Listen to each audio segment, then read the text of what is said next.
This is Every Time Gumball has made fun of other cartoons, and today we are going over all of them. And I have to start with the time Gumball roasted 3 cartoons in one shot. And that DVD is not even the real film. It's some mockbuster from the bargain bin. What's wrong with how to rat-a-twang your panda? The title of this movie is literally Gumball combining 3 famous movies into one massive insult. The first obvious one is the DreamWorks movie series How to Train Your Dragon. Then the Ratatwang is not even Ratatouille, but Ratatouille, this horrifying Brazilian mockbuster about rats running a restaurant, with really cheesy animation. And the panda is literally mocking Kung Fu Panda. Just take a look at this. Here's a secret weapon. Okay, you asked for it. Damn, they did my boy Poe dirty with this one, but you're doing me dirtier by not subscribing to my YouTube channel. Please smash the like button and subscribe to my channel so I can keep these sweet videos coming. And since we are on the topic of sweet videos, let me tell you about the time Gumball destroyed one of its worst copycats. And I mean that literally because in the Copycats, the Watterson family goes head-to-head with one of the most infamous ripoffs in cartoon history, a show called Miracle Star. Maybe we should help them find their own identities. Why should we help those bootleg butt clowns? Because, in the end, isn't identity theft the most sincere form of flattery? Now, if you've never heard of Miracle Star, consider yourself lucky, because this show is basically the amazing world of Gumball if it was made to promote goat milk. In China. I'm not kidding. This entire show was created by Sanyuan Foods to advertise goat milk. The main characters are Miao Li Xing, a goat kid who's supposed to be Gumball, and his talking pet frog, Gua Gua, who's the knockoff Darwin. And they didn't even try to hide it. Like, they didn't change the style, the jokes, or even the storylines. They just redrew Gumball scenes frame for frame and called it a day. But what's even crazier is that the ripoff didn't even include Anais. That's right, the family's youngest genius didn't make the cut because at the time, China still had its one-child policy, meaning most families could only have one kid. So even in the bootleg version, Anais got deleted from existence. Instead of suing Miracle Star, Cartoon Network decided to fight back the Gumball way by roasting them on screen. So in the Copycats, Gumball and his family meet their counterparts, Chi-Chi and Ribbit, who are 100% parodies of the Miracle Star versions. These guys copy everything the Wattersons do, down to the exact words. Even Anais gets upset because she doesn't have a clone, which is hilarious because, again, they literally deleted her in the bootleg. The Wattersons try everything to stop their knockoffs, from fighting them to singing about originality, but nothing works. So naturally, they decide to end it Gumball style, by pulling a death-defying stunt that ends with their copycats driving off a cliff. You guys good? Yeah, they actually killed off their bootlegs on screen. That'll teach them for trying to replace us. That's one way to send a message. After the episode aired, Miracle Star got absolutely obliterated online. People flooded it with bad reviews, calling it a lazy copy, and it got slapped with a 1 out of 10 rating on IMDb before being canceled entirely in 2017. So yeah, see what I mean by Gumball literally destroyed this show? But this next one, Gumball didn't really do all that. Prepare to suffer!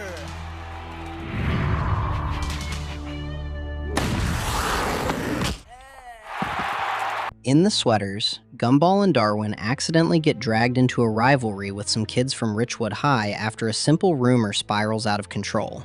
What starts as a supposed fight for their school's honor ends up being a tennis match. But what really makes this episode special isn't just the plot, it's how Gumball uses it to roast entire eras of old school animation. The human characters in this episode look completely different from anyone else in Elmore. They're designed like those late 60s to 80s cartoon heroes, straight out of Hanna-Barbera, Filmation, and G.I. Joe. Every time they talk, only their mouths move while the rest of their bodies look frozen, just like those Saturday morning cartoons your parents pretended were good. The animation even feels intentionally choppy, like Gumball's crew was trying to recreate that limited budget look perfectly. Another time Gumball references another cartoon would be in The Safety. Hello. Hi, I like to complain about your cartoon. The episode centers around Darwin going from being Gumball's sweet best friend to Vladimir Putin. And it all started with this creepy school video. Remember, kids, please take care, because danger's lurking. After watching it, Darwin loses his mind and turns the whole Watterson house into a health prison. But the best part of this episode is when Gumball turns on the TV and we get one of the show's most direct cartoon parodies ever. Dynamite. I'm sorry, we can't allow that either. But a child can't lift an anvil. But he might hurt himself trying. No running in the road. And of course, no violence. You see it too, right? This cartoon Gumball watches is a straight-up Looney Tunes knockoff, a wolf trying to catch an ostrich, just like Wile E. Coyote and the Roadrunner. The scene even used the real Roadrunner in early storyboards before they swapped it out for legal reasons. And Gumball's loving it, until Darwin steps in and basically cancels it in real time. Repeat after me. It's for our own good. It's for our own good. It's for No, guys, wait! Look! I would never imitate what I see on TV! Guys, come back! Next is this reference to Dexter's lab in the photo. In the episode, Gumball just wants to take one decent school picture and fails miserably. Every single shot comes out cursed, so he goes full psycho trying to fix it. He tries looks-maxing and even smiling with his eyes. But what makes this episode genius is that it's basically Gumball's version of Dexter's Laboratory's Picture Day. In Dexter's lab, Dexter tries to make himself look good for Picture Day too, and even builds a machine to make himself handsome, only for it to completely melt off his face. Gumball takes that exact idea and cranks it up 10 notches. Instead of science experiments, he stretches his face, molding it like Play-Doh, and stressing out.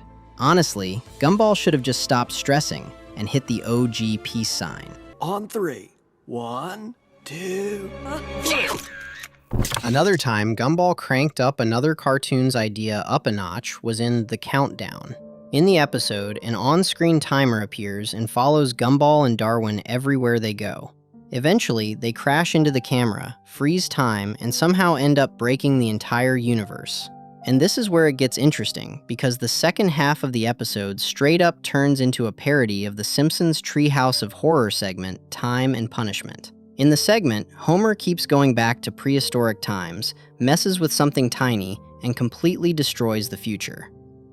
Gumball and Darwin basically do the same thing, trying to fix time, jumping from the Big Bang to the Stone Age, and accidentally creating alternate timelines where no one has hands. Their classmates are weird future mutants, and they're one bad decision away from being sacrificed.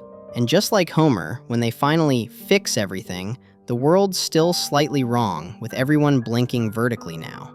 But Gumball shrugs it off and says, Nah, I can live with that. just like Homer did. Close enough.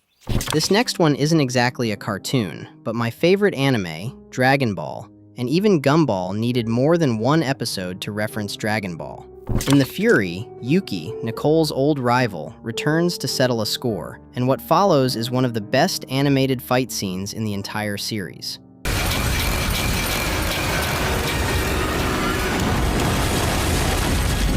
Nicole and Yuki's showdown turns the episode into an anime battle with glowing auras, flying punches, slow-motion clashes, and energy blasts straight out of a Kamehameha. Even their character roles mirror Dragon Ball's biggest rivals.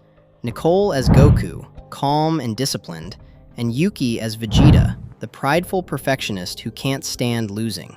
The flashback sequence was just the icing on the cake. Take a look at this.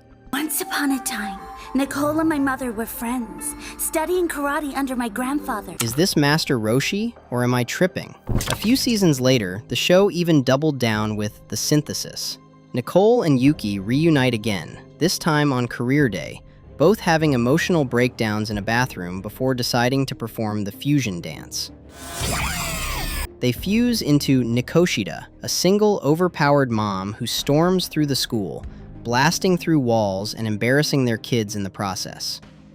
It's an epic Fusion Reborn parody that even came with a dragon that looks like Shenron. Eventually, their daughters Anais and Masami pull off their own fusion, Anami, to stop them. For we will shine brighter than the brightest star in the sky! Even the art style during Nikoshida's fight with Anami resembles the Dragon Ball Z anime. They go as far as parodying the slow power-ups and repeated camera movements. We even get to see Miss Simian pull this badass move. Teach you the most valuable lesson of all!